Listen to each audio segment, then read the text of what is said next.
कुछ महीने पहले कन्याकुमारी से हम कश्मीर तक चले थे। यात्रा को हमने भारत जोड़ो यात्रा नाम दिया था और हमारा लक्ष्य जो बीजेपी और आरएसएस देश में नफरत और हिंसा फैला रहे हैं, उसके खिलाफ खड़ा होना, देश में भाईचारा, मोहब्बत फैलाने की हमने कोशिश की। यात्रा का मैसेज था, बहुत अच्छा नारा जो यात्रा में से निकला था, नफरत के बाजार में हम मोहब्बत की दुकान खोलने निकले हैं। और यही आपकी सोच है। पिछले दिनों में अपनी आंखों से मुझे यह देखने को मिला। यात्रा श्रीनगर में नहीं रुकनी थी, यात्रा को लद्दाख में आना था, मगर उस समय सर्दी थी, बर्फ थी और एडमिनिस्ट्रेशन ने हमें मना किया, कहा कि लद्दाख में नहीं जाना चाहिए। तो हमने बात मान ली थी। तो मेरे दिल में था और अभी भी है कि लद्दाख में भी हमें वो यात्रा चलानी चाहिए। शायद छोटा सा पहला कदम लिया, पैदल नहीं गए, मगर मोटर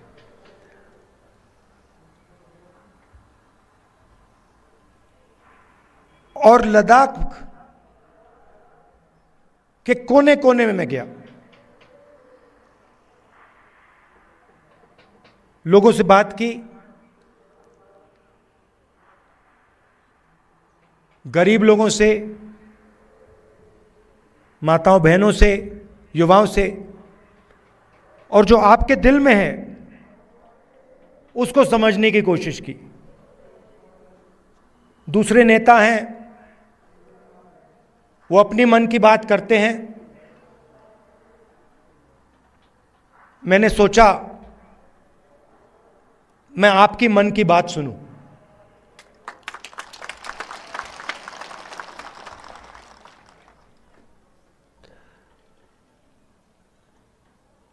एक बात तो बिल्कुल साफ है कि जो गांधी जी की विचारधारा है, कांग्रेस पार्टी की विचारधारा है, वो लद्दाख के खून में और डीएनए में है। और मैं सिर्फ नहीं बोल रहा हूं आपको, ये मत समझिए कि मैं आपको भाषण में बात बोल रहा हूं। मोटरसाइकिल में मैंने पूरे लद्दाख का चक्कर काटा है और रास्ते में देश भर से हमारे लोग लेबर का काम करते हैं। बिहार से, राजस्थान से, उत्तर प्रदेश से, झारखंड से, छत्तीसगढ़ से, अलग अलग स्टेट से यहां लोग सड़क बनाने, लेबर का काम करते हैं। और मैंने जानबूझ के इनसे सवाल पूछा। मैंने इनसे पूछा, देखिए आप यहां सर्दी में काम कर रहे हो, यूपी से आए हो, बिहार से आए हो, वहां पे इतनी सर्दी नहीं पड़ती, यहां पे -10-20 हो जाता है, आपको लद्दाख के लोग कैसे लगते हैं? क्या आपको लगता है कि यहां आप अकेले काम कर रहे हो या लद्दाख के लोग आपकी मदद करते हैं, आपको प्यार दिखाते हैं। मैंने उनसे पूछा, और एक से नहीं, अनेक लेबरर्स से मैंने पूछा, और सारे के सारे लेबरर्स ने मुझे बताया कि हम अपने घर से हजारों किलोमीटर दूर हैं, हमारा परिवार यूपी में है, बिहार में है, मगर लद्दाख में हमें ऐसा लगता है कि हमारा दूसरा घर है।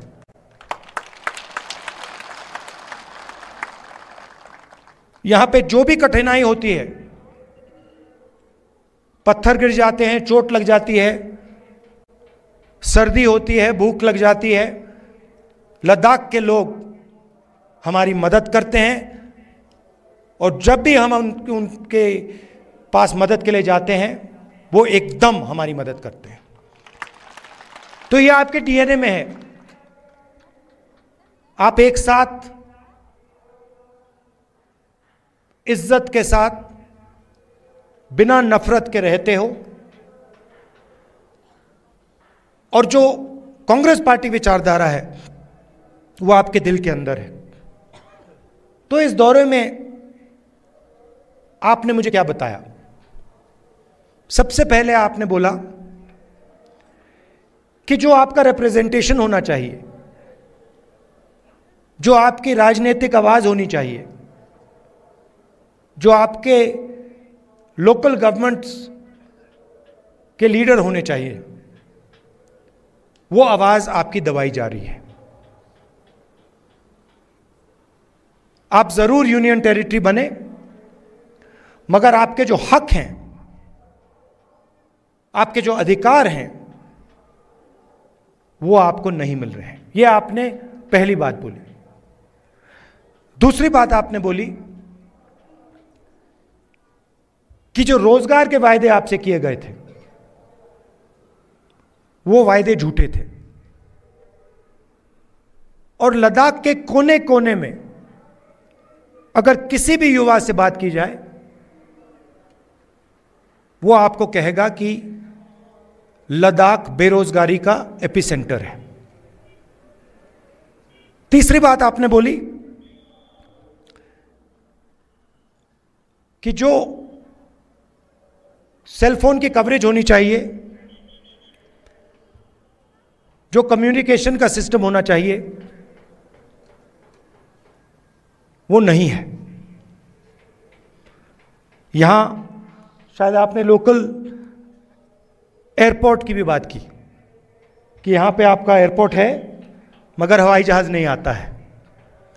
तो मैंने आपकी बात सुनने की कोशिश की, और कांग्रेस पार्टी आपके साथ खड़ी है, और आपकी जो स्ट्रगल है,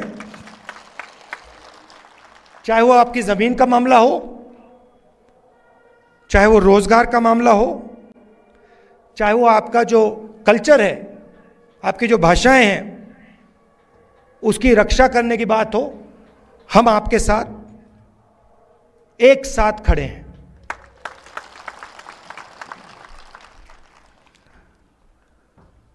यहां पे सब लोग जानते हैं कि बहुत सारे नेचुरल रिसोर्सेज हैं। 21वीं सदी में सोलर एनर्जी की बात की जाती है, और लद्दाख में सोलर एनर्जी की कोई कमी नहीं है। बीजेपी के लोग ये जानते हैं, समझते हैं कि अगर आपको रिप्रेजेंटेशन दिया जाए तो फिर वो आपसे आपकी जमीन नहीं छीन पाएंगे। मामला जमीन का है, और बीजेपी के लोग जो आपकी जमीन है आपसे लेना चाहते हैं। अदानी जी के बड़े बड़े प्रोजेक्ट्स यहां लगाना चाहते हैं, और उन प्रोजेक्ट्स का फायदा आपको नहीं दिलवाना चाहते हैं। हम ये कभी होने नहीं देंगे।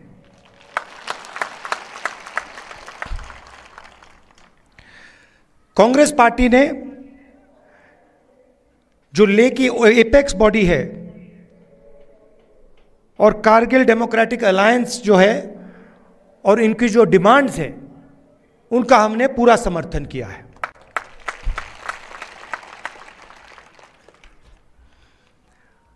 आखिरी बात मैं आपसे कहना चाहता हूं, लद्दाख एक स्ट्रेटेजिक जगह है और यहां आने पर, खासतौर से जब मैं पैंगोंग लेक में था, तो एक बात बिल्कुल साफ है कि चाइना ने हिंदुस्तान की जमीन ली है। हजारों किलोमीटर जमीन हिंदुस्तान की चाइना ने हमसे छीनी है। और दुख की बात है कि हिंदुस्तान के प्रधानमंत्री ने ऑपोजिशन की मीटिंग में कहा कि हिंदुस्तान का 1 इंच किसी ने नहीं लिया है। यह सरासर झूठ है।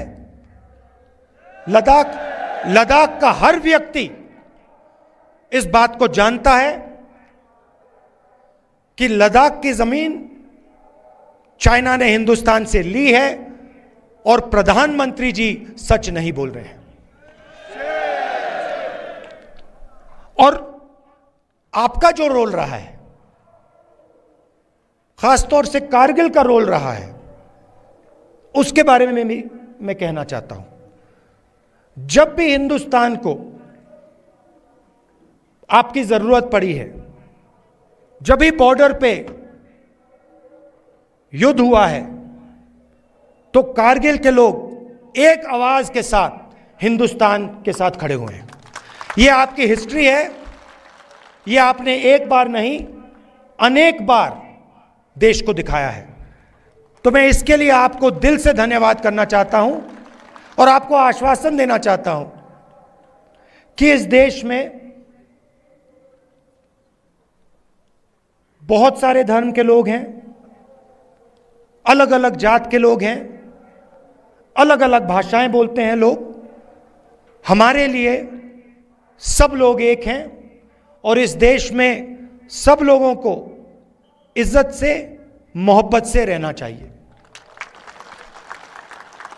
आप यहां आए, आपने अपना कीमती समय मुझे दिया, इसके लिए मैं आपको दिल से धन्यवाद कहना चाहता हूं। और अंत में कहना चाहता हूं कि अब मैं लद्दाख के चारों ओर घुमा हूं और शायद यह हिंदुस्तान की सबसे सुंदर जगह है और यहां के लोग दिल से बात करते हैं, प्यार से बात करते हैं। इसके लिए आप सबको बहुत बहुत धन्यवाद। नमस्कार, जय हिंद, सलाम।